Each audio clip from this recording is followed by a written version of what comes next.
the quiet months before the first wind tastes the air, I laid a map of time upon the floor, hours braided into months, days pinned to constellations, a room hollowed to listen. I counted the turning of the clock, as if counting the wings of a great unanswered thing, and I learned the language of patience, the discipline of breath, the ritual of looking northwest, where the world seems to stretch its spine toward a colder, clearer star. I drew sigils with ash and ink, not for spectacle but for listening, each line a threshold, each circle a whisper of gravity's insistence. The window faced the northwest, where the horizon keeps the old secrets, not to summon so much as to cross a threshold. The mind must walk alone. For months I offered quiet supplication to the slow, stubborn hours, tea cooled to the color of late dusk, the pen's slow ink, the pale circle of a lamp that burned with the memory of a sun no longer there. Then came the name, Paimon, a syllable carved from a desert wind, king of a vast house, where music learns the math of fire and shadow, a sovereign who serves only the fierce calculus of Lucifer's quiet dominion. They tell of him in whispers that tremble when the air thickens. He is master of all arts and sciences, a scholar with a crown of weathered gold, and I could hear the echo of his dominion in the rust of the lock and the hinge and the breath of the room. He rode in upon a camel, a patient animal, bearing the weight of night's memory. The camel moved as if it remembered every desert moon in a single blink, each step an examination of gravity and will. Paimon's form did not slam into the world with violence, but arrived as if a great book were turning its last page. And on that page was written the verdict of ages. He was a king, the ruler of legions, 200 or 200,000 or 200 times 1,000, a census of eyes and wings, a chorus of unnumbered voices bending toward his gaze. Lucifer's child, yes, but loyal to a single stern code, orders, precision, the sanctity of the chain. He spoke, and the room trembled, not with noise, but with a vast, heaving resonance. His voice did not merely travel through air. It forced the air to remember itself, to tally every syllable against a ledger of rivers and ruins. Humans cannot endure the whole of his speech. The syllables arrive like bells rung in a storm, and the mind can only catch a few, like birds flung from a lantern. Philosophy first, he said, and the gnats of doubt scattered to the corners of the world. Politics is geometry, he added, and history bent its knee to a new angle. He offered knowledge of philosophy, not as a library, but as a living instrument, a map of the mind's weather, what it means to seek the good, to measure justice against time, to weigh virtue against desire, to see the self as a debate with every other self that ever was, and politics not as a newspaper, but as the architecture of power, how consent is built, how fear is engineered, how a republic or a throne is a design. how truth, unlatched and slippery, must be coaxed from the crowd by a patient, rigorous eye.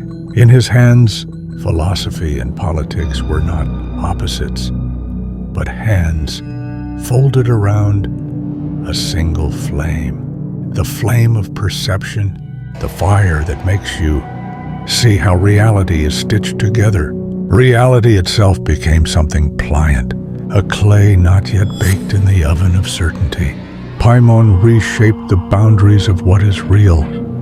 Time as a negotiable currency, space as a map drawn by will, the mind as a workshop, where every sense is a tool and every tool has a memory. What you believed, gravity, color, the aftertaste of memory, grew thinner, then infinitely more precise.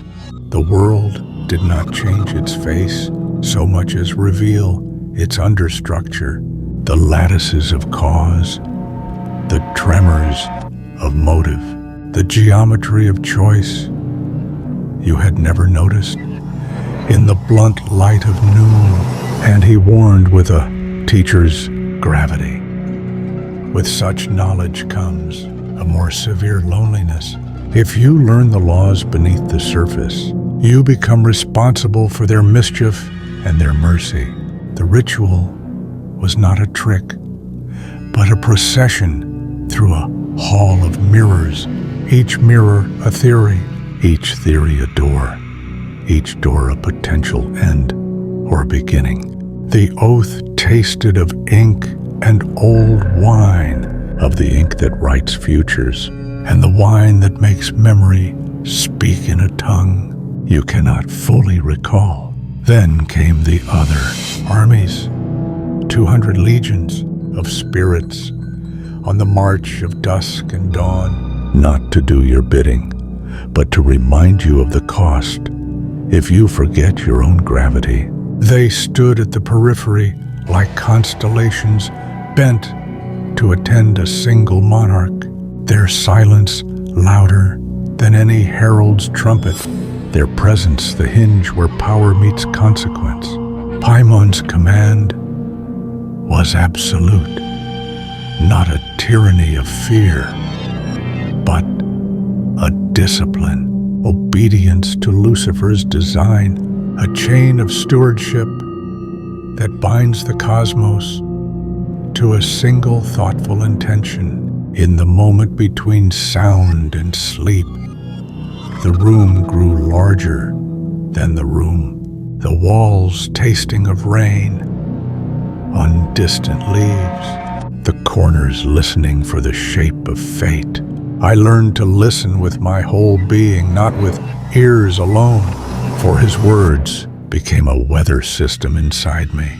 To hear him was to hear the syllables of the earth's own grammar, the grammar of event, motive, consequence. And in that listening, I began to see a terrible truth. Reality is not the stage, but the script. And Paimon, standing as the author's hand, rearranged the sentences I had believed would hold forever. He did not promise you escape from pain, but he did offer a sharper sense of what pain could reveal. The art of cunning, the skill of restraint, the politics of care within the furnace of ambition.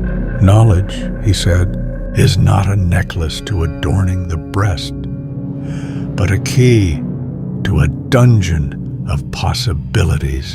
And you must choose which doors to open and which to seal with your own trembling will. Months to prepare, then a moment when everything shifts and the mind itself learns to breathe as if it had seen a new horizon. When he finally moved to depart, the room softened, the air grew forgiving again, the camel's breath a patient metronome that counted the clock of a universe. You now understand differently. He left a crown of quiet light upon the table, a symbol that the throne remains, and so do the rules. He reminded me that power is not tyranny. If it is bound to knowledge, that serves the common world. And I, a sitter at the edge of a new order, found that the world's edges did not vanish, but were rearranged, not to erase sorrow or fear, but to place them within a larger map, a wiser geometry. Thus, I stood in the northwest, where the winds remember the old names, and I felt the tremor of his passing echo through memory's corridors. Paimon, the king whose counsel is the weather of intellect, whose authority travels with caravans of silent legions across deserts of time, left me with a sharpened gaze and a kinder, firmer skepticism about what is seen as real. If you seek him, beware the price of illumination. The mind's frontiers are not gentle borders, but edges that cut clean through what you thought you knew. Yet if you listen, truly listen, you may glimpse the other truth. Knowledge demands a bravery to shape perception without becoming its slave, to wield reality as a craft, not a toy. And when the night unfolds its last veil and the camel shadow folds into the streetlight, I whisper a line of thanks to Paimon, king and scholar, who rode through the desert of doubt and left behind the compass of a new reality. Not to worship power, but to understand it. Not to fear the depths, but to read their law. Not to kneel before a throne of fear, but to study the architecture of ideas until the world, for a heartbeat, reveals what it is truly made of.